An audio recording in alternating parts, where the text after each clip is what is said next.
All right. Tim Weil, welcome to the Breaking and Entering Advertising Podcast. How are you doing today, sir? I am excellent, Gino. It's a pleasure to be here with you. How are you doing? I'm doing well. Nobody asks me questions that often on this show, so I appreciate that.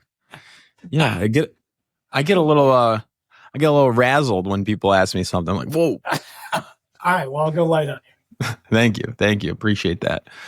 But I'm going to ask you some good questions today. I'm excited to learn about you, how you broke into this industry, and really what you're doing today as a chief strategy and creative officer at BMG 360. Is that correct, sir? That is the title that I go by. Made it up myself. I made it up myself. I can give you the story behind that, but I did make up the title. Oh, well, let's talk about that. I mean, how are you going to be good at strategy and creativity? I'm not good at either personally, and I don't understand strategy. So give me the rundown. Look, it stems from I'm a founding partner of this company that started over 20 years ago. It started actually as Barrington Radio, and my partner Peter Stavisky started the company. He and I knew each other. I joined forces with Pete 4 years in. It was like him and an assistant. And, we had complementary skill sets. We came together on this thing. And I had 6 months severance from another job. And we said, all right, we'll give it 6 months. I can work for free for 6 months. Let's see if we're good partners. And, here we are almost 20 years later. It was 18 years ago, almost 18 years ago for me. So why the title that I have now? So in the early days, right, we founded this company really on a performance-based radio model, where we were literally going out, we're buying ad time, we're writing ads, we're running ads, and we're getting paid on a performance. You're a little fuzzy, by the way. I don't know if that's normal to me. It should be fine on the back end, but you look good on my end. This is a good software. Right, this is nothing but the best. As long as I look good, Gino, that's all I really care about. You look great. Okay, so that was the origins of the company, and really what we grew on, right? Is this, and what we became known for is this performance model in radio. And, what we learned in those early days became our DNA and is still really true today how we operate. And that is, we learned very quickly analytics, right? We have to know what's going on. We got to know the numbers. So we invested heavily in analytics, a whole layer of analysts. At one point we had, I think, as many as 30 analysts on staff. Technology has changed over the years, obviously. But analytics first and foremost, and second is creative. We had to control the creative. Creative is such a big part of the successful customer acquisition, direct response structure, right? Getting the creative right, getting the messaging right. And so those two things, and that philosophy of your media strategy and your creative strategy being aligned, being like sort of born together at the start of the campaign, going out together and optimizing together, but always being in alignment is really kind of still today one of the things that makes us different. We've grown obviously a ton. Back then we were just radio. We were called Barrington Radio. We became Barrington Media Group as we added in, television and direct mail and other channels to our model. And then ultimately, in 2020, we'd grown the company organically to quite large, 9-figure company. And, we did a deal took on a PE partner, financially restructured, went out and acquired aggressively. We acquired 4 digital companies because we were all offline to that point, but quite large and really good at what we do.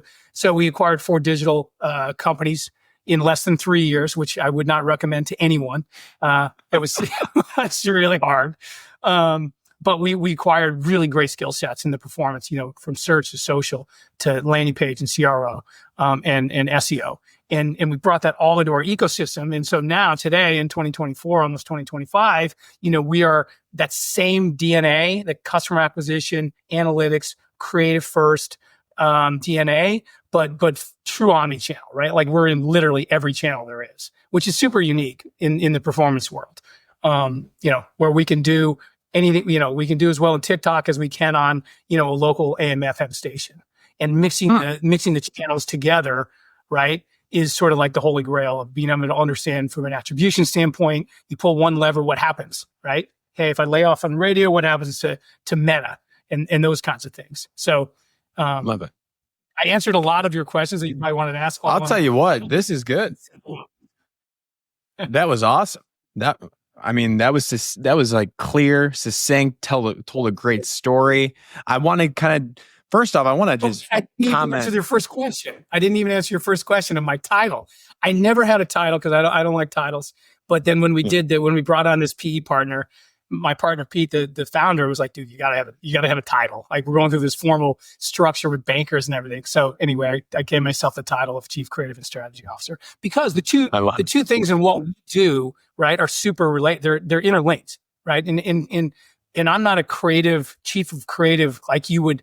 I listen to a bunch of your podcasts and have a lot of really cool creative people on from big agencies and with a traditional creative background. And that's not me, right? Creative in our world is sort of understanding like how to put the different data points together to create a strong, cohesive campaign that moves the needle for the client. Because at the end of the day, people come to us to grow, right?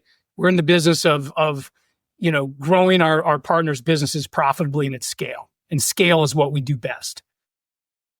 I love it. So this is something that I was just talking.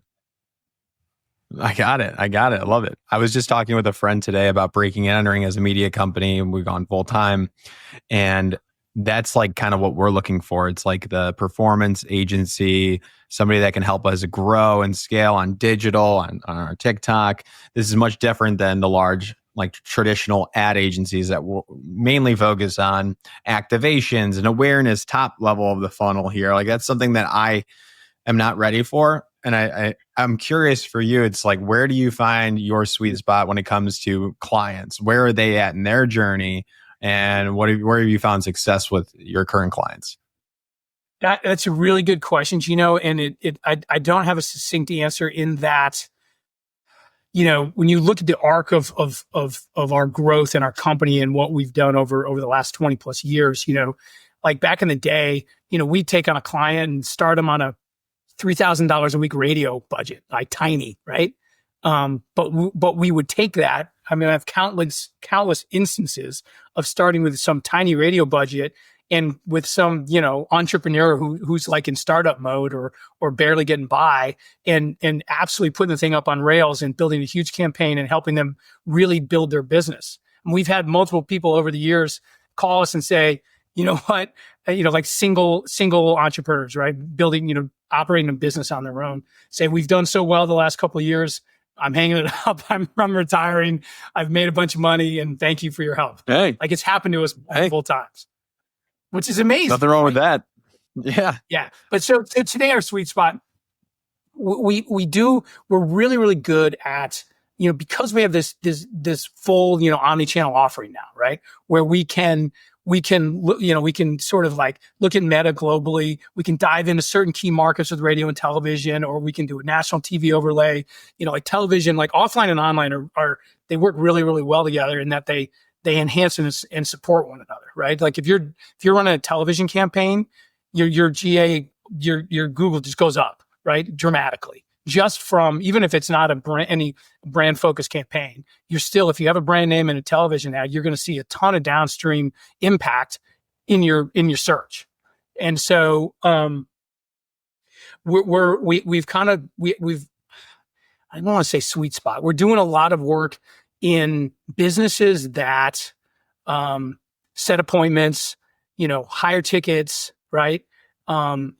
It's lead generation on the front, bring a consumer into a call center environment or a landing page environment, qualify them, and then get a follow-up appointment set or get right into a sale right then and there, depending on how big the ticket is. But that sort of structure, we're really good at. And at a very high volume. Yeah. Is there a recent case study? Well, yeah, yes. That you're proud of, that you would want to bring? I'll give you a flip side of that, which is a pure TV thing and something that we've been doing for the last 6-7 years. We're the number one player in DRTV in the Medicare space. So Medicare Advantage, right? Right now I'm sure you don't know this, Gino, because you look to be 20 something years old, but right now is the annual enrollment period for Medicare, right? So from like mid-October to early December, it's a 7-week period. We run millions and millions and millions and millions of dollars worth of television advertising that we've created and have several back-end partners that ingest calls generated from those commercials. And then they go into their call centers that are with licensed agents and they're selling Medicare Advantage plans.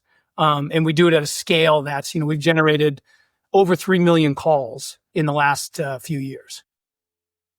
Are you answering these calls, every call? Them? Do what? Are you picking up the phone answering these 3 million calls? No, we don't have a call center. We run the ads, right? We run the ads, consistently responds, and then we have a really sophisticated call tracking and routing system that we've built that sends calls to different back-end clients based on different parameters. Hey, that's a good question. Although I was joking, you did a good job there, and that makes sense. So this is interesting. This not agent that sells Medicare, so no, I can't pick up those calls. Okay. And I have not seen those. I haven't been on the lookout for those ads, but I'm sure one day, very soon, it seems like turn on CNN or NBC or Fox News, and you'll see many of them. Got it. I'll be on the lookout. I think this is an interesting conversation because talking about what you guys are doing compared to the creative agencies, your more traditional full service agencies, I guess, in a nutshell, why would you recommend this route to our listeners or to anybody that might be interested in creative communications as a whole to go and work at your company or similar performance marketing companies? Like what do you find the enjoyment of this for the past 20 years? Really good question. So yeah, I'm almost 18 years in, and I love this work because the way that we do things and the way we operate and what we do for our clients, it lets us look under the hood of all kinds of different businesses, right? All kinds of different verticals, all kinds of different businesses of size and scope. And it's a really interesting, kind of puzzle that you've got to put together when you're, I'm meeting with this company that, is a national roofer. I'm making it up, right? And they have all these different, here are the 3 different main target audiences they have, and here are the different geos they have, and here is the cost per acquisition ceiling that they can allow for. Meaning, we can only spend this much money to acquire a new customer, right? And then here's our our core audience. Here's who we know responds to ads that we have run in the past. Here's who we know ultimately makes the decision on this kind of purchase. And you put all that in the soup pot to come up with a strategy of, how are we going to go after this customer? How are we going to hit, is it what channel we're going to use, or multiple channels? What kind of call to action are we going to use? Right? Is it toll free? Is it text? Is it meta with a click through? Right? So there's so many different variables that you need to think through, and you have to be synced up with your client to understand the full funnel. Because we're not just engaged at the top of the funnel where we're getting people to respond. We're working really closely in our best relationship with our best clients where we're really killing it. We're in lockstep to understand. Client comes in. Here's what happens. Here's what's going on in the middle of the funnel, right? From a lead conversion standpoint, here's what's happening in the bottom of the funnel. How many we're converting into sales. Here's some problems we're having. Here's some things we're hearing in the call center, right? Or here's some, right? So all of that goes into not only the launch, but the optimization, which is what it takes to scale. If you really want to scale a directly attributable, direct response customer acquisition campaign, you've got to be on top of all those details all the time. It's hard. I like that. It's really hard. Yeah. It sounds hard. What are some of the roles that are in your company that might be different from a creative agency of a traditional creative agency?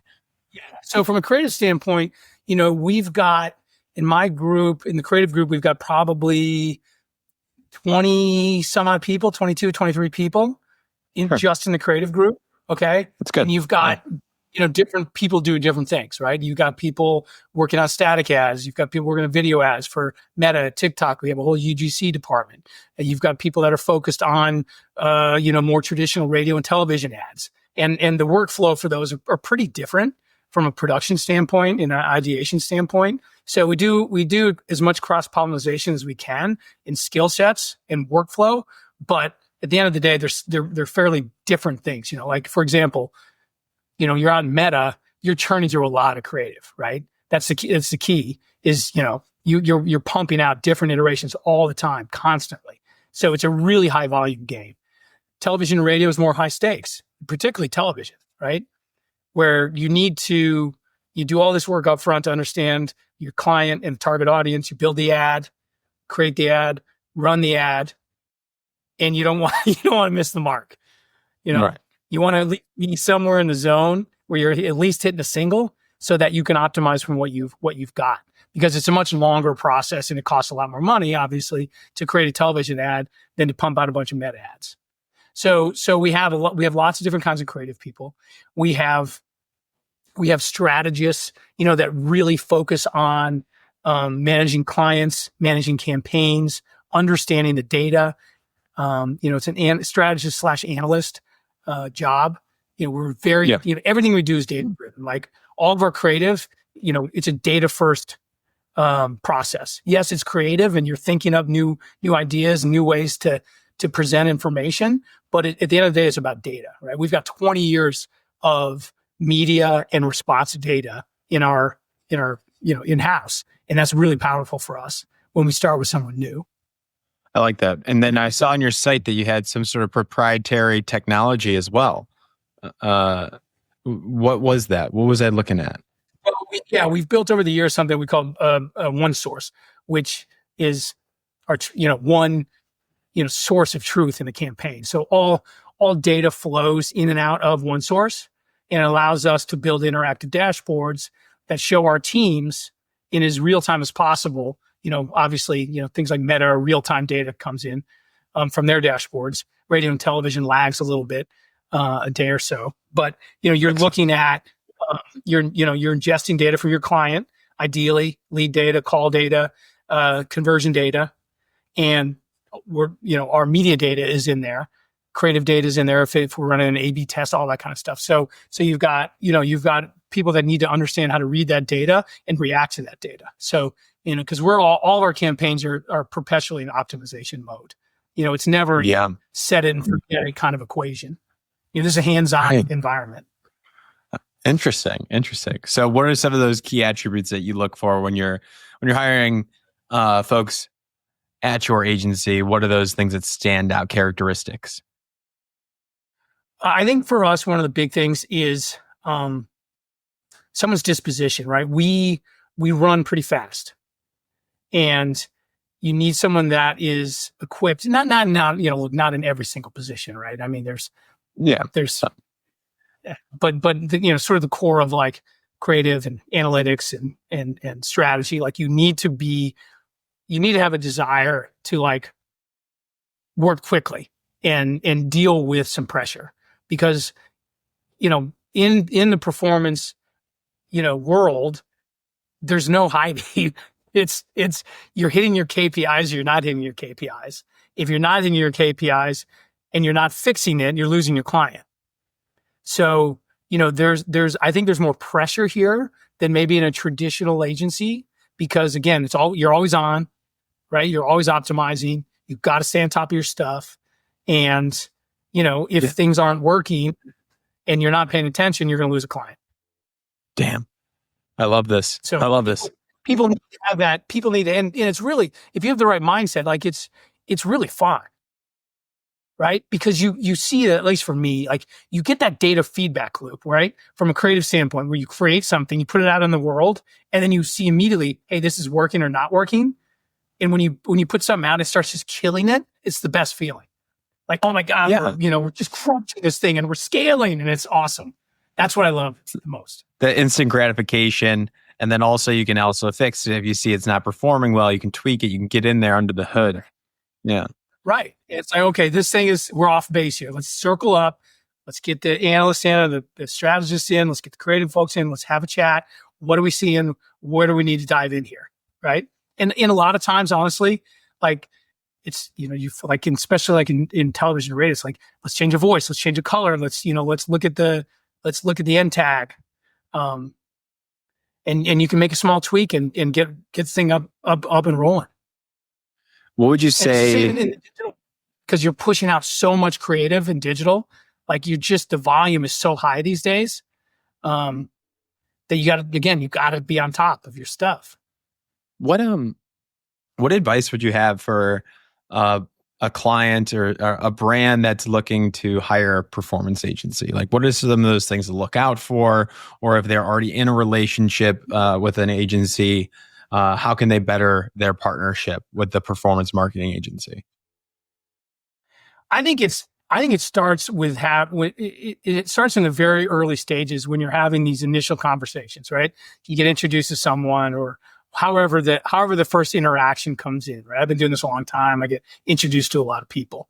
And when you have that first dialogue, you can really get a sense for how's this going to go, right? Is there chemistry here? Can we see ourselves? Because to do this thing, like I said earlier, to do this right, like you've got to be in it together as clients and agency, right? You have got to share data. You've got to agree on approach, meaning like attribution is a big topic. I don't know if people talk about that on this podcast, but like in our world, attribution is a huge thing. Particularly if you're running television and you're running meta and you're running search and they're all going off simultaneously, what is it that, what's the last touch? What's actually driving the needle? So anyway, you have to be aligned on attribution and agree on the data. So you're reading the book the same way, if that makes sense. That's fair. Yeah, no, that's really fair. Yeah. So you know what's performing well and you can actually track it, speak the same language. So I think for a brand or a client going out looking for a performance agency, like it's making sure that you have that really honest dialogue in those early days, because if you know what you're doing, you can understand from early of like, okay, these guys know what they're talking about, or like, this is going to maybe be a bit of a stretch. And same with being open about like, okay, what are your KPI goals, right? If someone's like, well, I need to hit a $4, cost per acquisition, and I want to do, 1,000 acquisitions a day, that's not going to happen. And so let's have open and honest dialogue about what are the KPIs? What have you really seen in the past? Where's the flex, right? We know in a test period, maybe we're going to be a little high. We're going to optimize towards where you want to be. So I think more than anything is just having really honest and open dialogue in the early conversations, and that's how you see if there's a fit. Yeah. And then making sure you're staying in you're committing on both sides to open and honest communication throughout the relationship. Got it. Because when both sides are into it, you can really make things hum. Got it. Yeah, that makes sense. And now are some of your clients also, or are they also working with full service, like larger top of the funnel agencies? Or are you handling both parts, top and bottom of the funnel, for a majority of your clients? I would say it's most of our clients from their core like media spend, right? Their demand generation media spend is going to us. We have some clients where, maybe we have one large client in particular where we do all their digital, but none of their TV, because they've got a legacy TV partner and it works great. Sure. And they don't want to mess with it. No, fine. That's fine with us. We don't need to own everything. So you can make it with other agencies in the mix. It's important to have clear swim lanes of like who's doing what. Because if someone's like, oh, well, I have this one group running, this kind of radio, but you guys take everything else, like it just gets messy, Right. Got it. Cool. And then where are you guys based? For communication, right? Like, don't hide things from me. Let's talk about what you're really doing, and we'll be just fine. Yeah. I was going to ask, where are you guys based again? Where are you guys headquartered? So I'm currently in my home office in New Canaan, Connecticut. Our main office is in Sheldon, Connecticut, which is Fairfield County. I was in Chicago for 19 years. I told you in when we met a couple of days ago. So I commuted back and forth to Connecticut for 15, 16 years, and then finally decided my oldest was going off to college on the East Coast. So we finally made the move from Chicago to Connecticut. So, but our main office is Sheldon, Connecticut, and then about half of our staff is just distributed, because all the digital agencies we acquired were all, at remote workforces. Got it. So we got about half the people in the office in Connecticut and about half all over the country. Cool. Understood. All right, let's kick it back to how you got into all this, because obviously it's clear that you know what you're talking about. This is interesting stuff, but I want to know how you got here. So I see you got Tulane on your LinkedIn here. Can you tell us the moment when you realized you wanted to make ads for a living? Where were you in your life? What were you thinking? Do you regret it? Are you happy you made that decision? What was going on? I wouldn't say there was ever a moment when I said I'm going to make ads for a living. My first job out of college, I went to Tulane University in New Orleans, and I grew up in the mountains of Colorado. So like going to New Orleans was like, oh my, it was such a culture shock. Where in Colorado did you grow up? I grew up in a little town called Evergreen, which is about halfway between Denver and Vail. Cool. Back then, I'm quite a bit older than you. This is, in the 70s and 80s. And so it was like a little tiny mountain town. It's become more of a suburb of Denver over the last couple of decades. But what did your parents do? Well, my parents divorced, which sent me to Colorado when I was 9. My dad was in New York, and he was a newspaper guy, as was his dad. So we had, multiple generations of newspaper in our family. But anyway, we moved to Colorado. But anyway, so right out of college, I got a job in New York City working for an advertising agency. And I worked for a guy named George Lois. His company was called Lois. Wow. And George Lois was like an epic creative. Holy cow. Like a big hitter, creative guy from the 70s, 80s. And I kind of lucked my way into this job as an assistant account executive. And it was a really cool experience. And one of the things I did that made it extra cool for me, because I got to know George, was I decided, I told this story so many times, if anyone listens to this, they're going to roll their eyes, anyone that knows me. But I decided from day one at this job that I was going to be the first guy in. So, I'm 22, right out of college. And I decided, I got to start getting into the office at 7:15 a.m.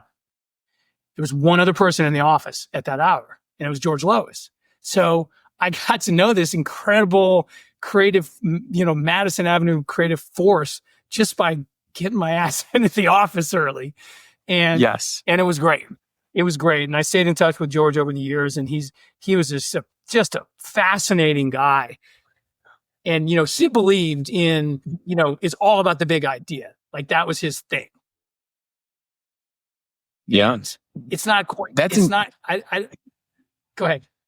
I was going to say, I don't think I've talked with anybody that directly mentioned working with him.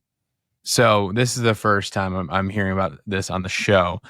I want to know more about what it was like working with him, and what were those expectations? He would go like multiple stories of him being in a pitch, and back then it was storyboards, right? Right. When we didn't have computers. I remember when we got a fax machine in the office. So this is a long time ago. I started there in 1990. So anyway, you'd pitch on, and I was not in the creative department. I was an assistant account executive on the account team. Sure. But the creative pitches would be on these big storyboards, and they'd talk you through, here's the big idea.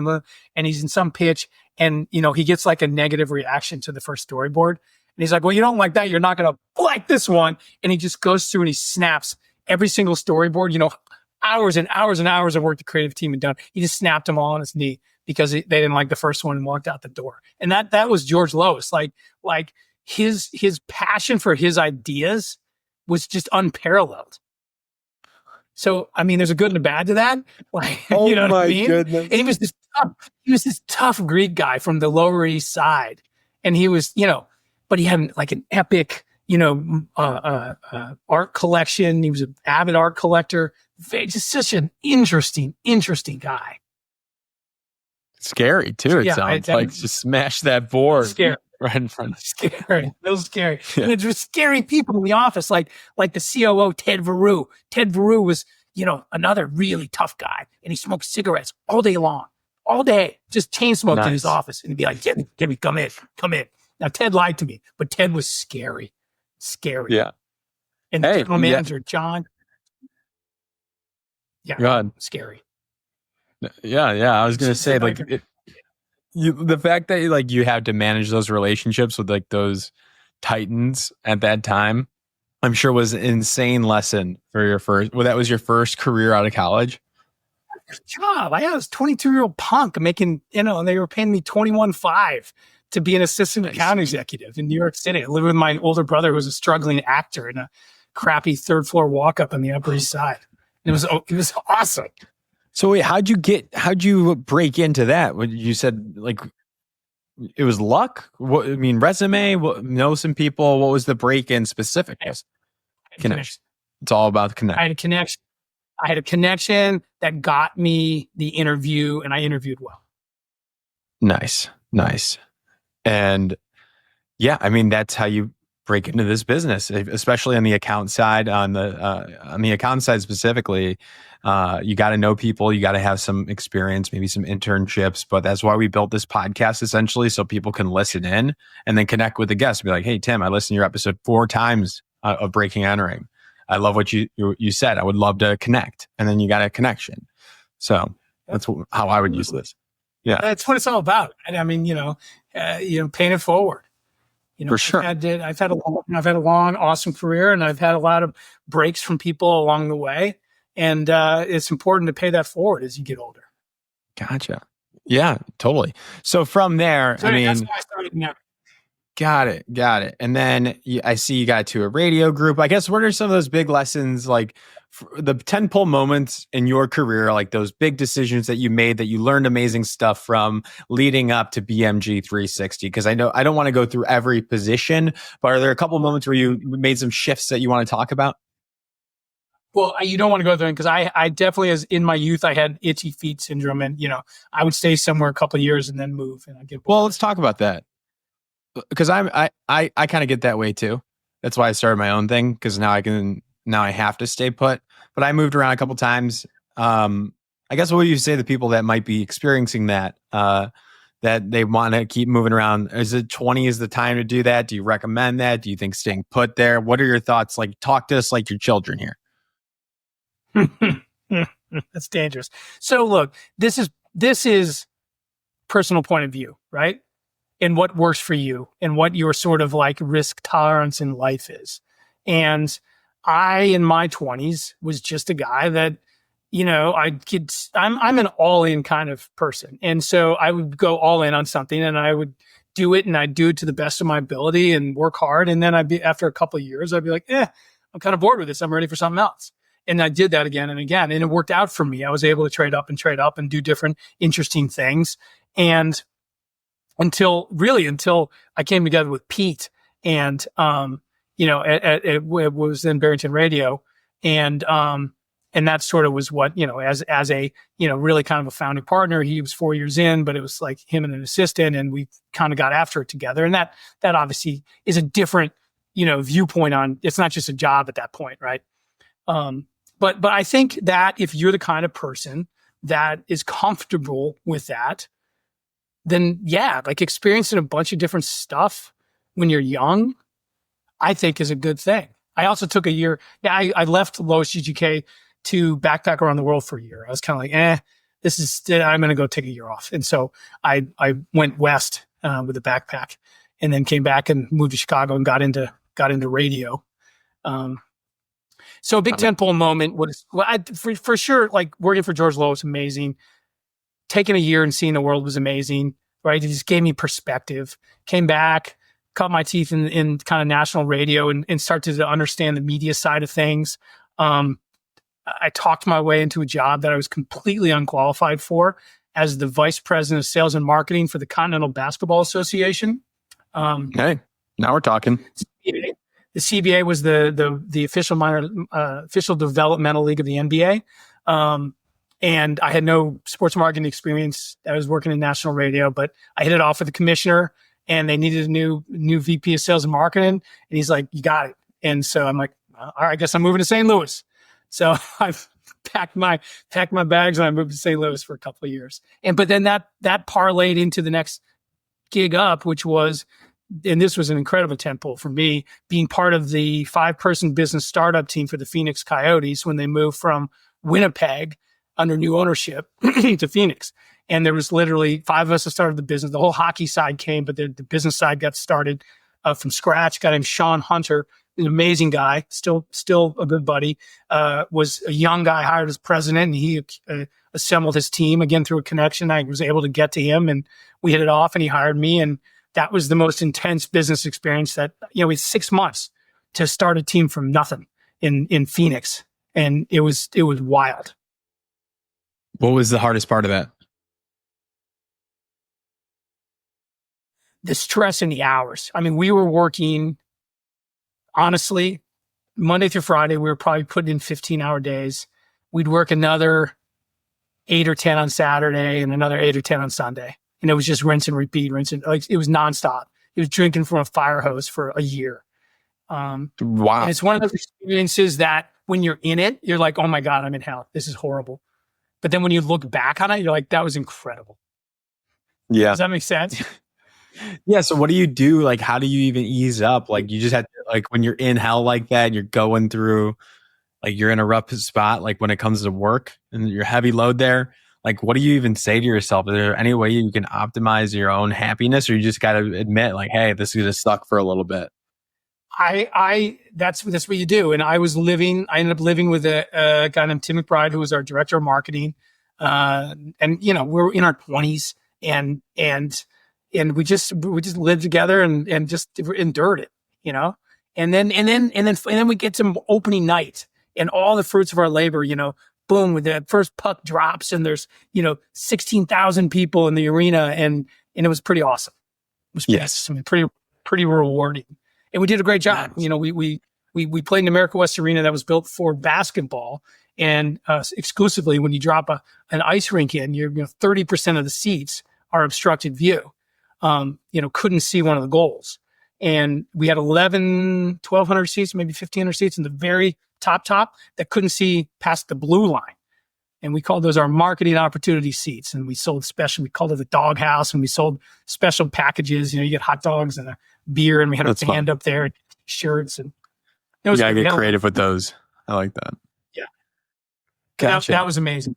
That was amazing. And then I left that to get into some entrepreneurial stuff. Started a couple businesses, learned a lot from those. Failures mostly. You learn a lot from failure for sure. You hear that a lot these days, especially these days, fail fast. But when you're actually failing and like you're like $300,000 in debt, from what decisions you've made, it's painful. But you learn lessons. Oh, sure. Yeah. I was going to ask, how do you know when you failed and when to quit? For me, I was operating as kind of a single owner business. It was just me running the business, and like getting up out of bed and walking down my stairs to my basement where my office was, like I dreaded it because it was just awful. And I was like, all right, I'm in trouble. I need to circle the wagons and figure out how to unwind from this thing. Yeah. Okay. So, but I ended up I'm not there back out corporate. No, don't keep doing what you're doing. But I went back to corporate America, worked for CBS for a bit, and then Pete and I came together, and that's it. Here we are. Got it. So looking back then, if you were talking to a young Tim, knowing what you know now, what would you say to a young Tim? Do what you do. Just keep moving forward. You get to, and this is going to sound so corny, honestly. It's little things, it's little decisions in life that you don't know what's going to be on the other side of that decision. In business and life, I'll give a great example. How I met my wife. I was living in St. Louis with the Continental Basketball Association. I did not like the town of St. Louis. I tried to leave every weekend. My brother, I have 2 older brothers. My middle brother, who was an executive for a sports marketing company in Chicago, I'm in St. Louis, says, "Hey, we're up at the Ryder Cup. We're managing the corporate hospitality village. Like, come up for the weekend. It'll be blast. Dad's going to come in. It'll be fun." And I'm like, all right, cool, maybe. And it was like noon on a Friday, right? And I bought it. The ticket was like $800, which was a lot of money. But I just was like, still is. Screw it up. I'm going to the Ryder Cup. And I went to Rochester, New York, and I met my wife. She was working for that company. They were hosting a party on Saturday night. She was like working the door. And so that one decision of, all right, I'm just going to blow this $800 and go hang out with my brother changed my life. And I think it's a really important thing to remember, particularly as you're a young person making decisions about where you're going, is like, don't get too hung up. Don't like overanalyze things. Like my gut said, hey, just go hang out with your brother. For the money will work out. Like, don't suppress that. Listen to it. I like that. But it ended up, getting in a relationship is expensive too. So it's probably more than $800. Yeah, it's very expensive and rewarding. No, that's incredible. I love that. Got it. So what's next for BMG 360? What's the future hold? You've been in it now. It seems like it's going amazing. Where do you guys want to grow? How much more do you want to get out of this? I think that, look, obviously AI is everywhere. And it's important for us as a company to evolve how we operate, to always be looking at our processes and using AI as a great tool. It's interesting, particularly in the creative realm, I think that people get initially scared of AI, right? It's like, it's going to take my job. Well, no, it's here. It's really, in my opinion, it's an amazing tool to help you do your job a lot better, a lot faster, and unleash, get like stuff off your plate you don't really like to do anyway, and really help unleash even more and better creativity. And so I think for us as a company, we're looking at that globally, for every aspect of what we do. Analytics is so important. And now AI brings so much opportunity to analyze deeper and faster than a human can. So things like that. I think it's making sure that we're continuing to evolve as we're a 21-year-old company, right? With like these great roots, but we got to make sure we're pressing into the future. And I think that's the biggest challenge right now, is making that. It's almost like a jump into a new way to work, Totally. with all these new tools. So it's getting over that hump. I like that. Yeah. You got to keep growing. You got to keep experimenting with these tools. Yeah. For sure. That's another thing I would tell young Tim. Like, don't be afraid to change. Like, life has changed. It is. It's just things change, and you got to lean into it. Totally. Well, I'm feeling good. I learned a lot. I'm inspired. I'm ready to rock and roll now. Maybe I'll work a little bit this weekend. That you got me going here. So, anything else that I didn't ask about that you want to bring up? Maybe we skipped over things you might regret not saying, Tim. I would just say, look, as to the point you made, like if there's listeners out there that hear this and want to contact me, do it. How can they do that? How do you usually do it? What's the best way to do it? People usually say connect on LinkedIn, and then I always then add on to that to the listeners, add a note on LinkedIn, say, hey, this is so and so. That's the usual. But whatever you prefer. Hit me up on LinkedIn with a note or send me an email. That email is Weil, Weil, @bmg360.com. Perfect. Amazing. Then, Tim, this has been great. I'm excited to see the future of your company and how you guys grow at BMG 360. And I hope nothing but the best. So please keep me updated. I'm excited to grow your podcast and make it a powerhouse in your chosen niche. That's right. A little media empire on the come up here. So I appreciate you, Tim. Pick up an old copy of What's the Big Idea by George Lois. I will. Is that the one with the arrows and did he do a lot of those Esquire come? Huh? Which one? What was it? It's like him and like his head in like a light bulb, and it's like, what's the big idea? I mean, I got to look back into him. Maybe there's somebody like I wonder who worked with him a lot that I can get on the show to like tell me like who, like, is there a business partner that's still alive, like a close friend? I got to hunt that person down. You got to hunt that down. If you get someone going like that really knew George, dude, Mhm. you could have a 4-hour podcast of incredible stories. Totally. He was one of a kind. All right, Tim. Well, thank you very much for coming on again. Appreciate you. For having me. Been fun. Yep.